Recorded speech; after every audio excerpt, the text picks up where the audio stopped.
أهلا. تعقيب آخر، ورد على الأخ اللي دار فيديو ديال الرد. أولا أخي الكريم، شكرا على الرد ديالك.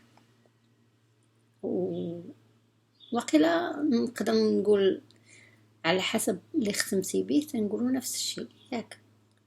ما علينا. على أي، واخا زدتي نتا داك أشرتي لشي حاجة، يعني قلتي كون أنا عشت في عهد النبي وقيلا نكون جارية عند أبا جهل، واش قلتي؟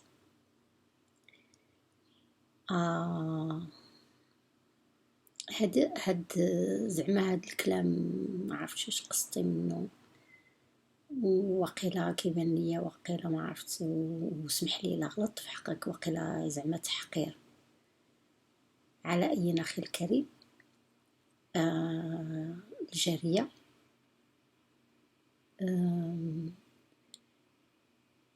المجتمع اللي توجد فيه الجارية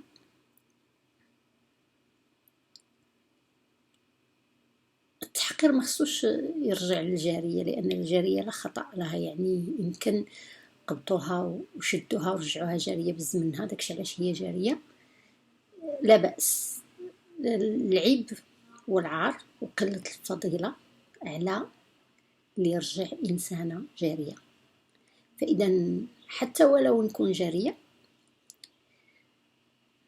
لا بأس، يعني أفضل نكون جارية ولا نكون شيخ منافق ولا إنسان متدين منافق يكذب على الناس. أما بالتفكير ديالي وبكيفاش كنشوف الأمور، ما نظنش غادي نكون جارية، وقيلا كنت غادي نكون واحد من الناس اللي يوثقوا داك المسائل مزيان، علاش ما يكونش عندنا هذا الخلط اللي عندنا دابا. على أي، نرجع للنقطة أهم من كل شيء هادشي. على أي كنشكرك، ونرجع لنقطة أهم من هادشي، نقطة الخط الأحمر. خويا وحبيبي، النقط الأحمر، واش عندي أنا نقطة حمراء؟ إنسان اللي كيدافع على حقه، يعني حتى أنا نجي ندافع على حقي، اللي طبعا هانتا قلتي تكوني جارية، يعني يعطيك فكرة على فكرة الرجل على المرأة في مجتمعنا. وأنا ما كنشوفش راسي صغيرة حيت الذكر عنده هاد سميتها المرأة على المجتمع ديالنا، في المجتمع ديالنا هذا ليس ذنبي. فأنا كنشوف أن النقطة الحمراء ربما خصها تكون عند هاد الشيوخ اللي كيفتيو. علاش لا نديرو الرسول نقطة حمراء؟ ماشي كل واحد من هب ودب ولقى شي حديث ما فيه ما يتقال، اصلا ما خصوش يتقال، قالوه ناس يتحملوا مسؤوليتهم وعودي اخرين يتحملوا مسؤوليتهم. انا شنو قلت؟ انا تنقول لا تقولوش على الرسول، ولا تقولتوا تحملوا مسؤوليتكم، ولا تقولتوا ما تطاولوش علينا. هادشي اللي قلت انا. اذا ديروا خط احمر.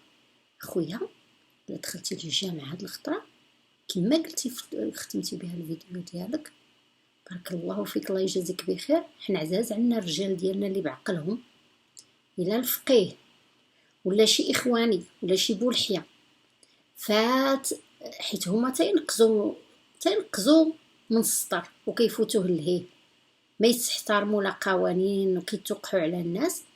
خويا عافاك توقفوا في البلاصه، لان حنا كنا كنديروا هذا الشيء ما غنوصلوش هذه المواصله هذه. اللغط في المرأة، انتم المغاربه رجال محترمين، وهذا الشيء اللي تنقول انا يعني راه ماشي حيوانات في الشارع، ولا بغاو يردوهم يوعيوهم، يعني يوليو يقولوا لهم نتوما اي حيوانات حيوانات حيوانات حتى يستحقوا بصح نيت كيهتروا بحال الحيوانات. وهذا هو المراد، وحنا متفاهمين في هذه القضيه. الا حيتي هذاك النظره، لانني ربما كنت راجل وقلت هذا الكلام انت ما غاديش تجي تقول لي ترد عليا وتقول لي كون كان عشتي في ذاك الوقت كون كنتي جاريه عند ابا جهل. ولكن انا انسانه مسامحه، واخا داكشي كنشوف في الميساج ديالك بزاف لي شوز بوزيتيف يعني ايجابيين كنشكرك عليهم. وانا كيف انت كيف بزاف تاع المغاربه علاش تنقلبوا باغيين نعيشوا في سلم وسلام، يعني بلاد محترم باغي يعيش في سلم وسلام. يا اخي انا درت الفيديو، انا ما تنطلبش شي حاجه، واش حتى الشارع ما نمشيوش فيه في سلام؟ على وداش واحد يدعي الفضيله ويركب في المرسيدس ويدير فيها الفاحشه على حسب كلامهم، يهيج لينا الناس في وسط الجوامع وفي وسط الحلقات الدينيه؟ يا اخي السي القزابري يلبس على شهوته ويتزوق بحال غادي للعرس وهو داخل يخطب في الجامع اللي مواطنات بحالو، اللي هو تيعتبرهم ويقول فيهم الهضره اللي بغاو، اللي محترمات وخدامات وفيهم مديرات وفيهم بزاف استاذات وكل شيء، يقول فيهم الهضره اللي بغا على وداش لابسين لباس العصر، وهو يتزوق على راحته وعلى خاطره. اذا هادشي اللي تنقول انا، ما تنقول شيء، ما تنقول شيء انا شي حاجه اللي خارجه على الخط باش تقول لي خط احمر ولا خط صفر ولا خط فانيدي. حنا راه بقينا دابا اذا مشينا على حساب هاد الفهمه ديال هاد الناس راه غنوليو في خط كحل. نعم سيدي، راه ماشي فتنا الخط الاحمر، راه حنا الخط الاحمر هي فتناه. اذا خلينا كلنا عقلانيين ونتعقلوا ونتفهموها بشويه، ماشي تعلى عليا شي واحد وهو اصلا ما عندوش اخلاق. ناس تتعلى على المجتمع، تتعلى على الدوله، كتعلى على القوانين، كتعلى.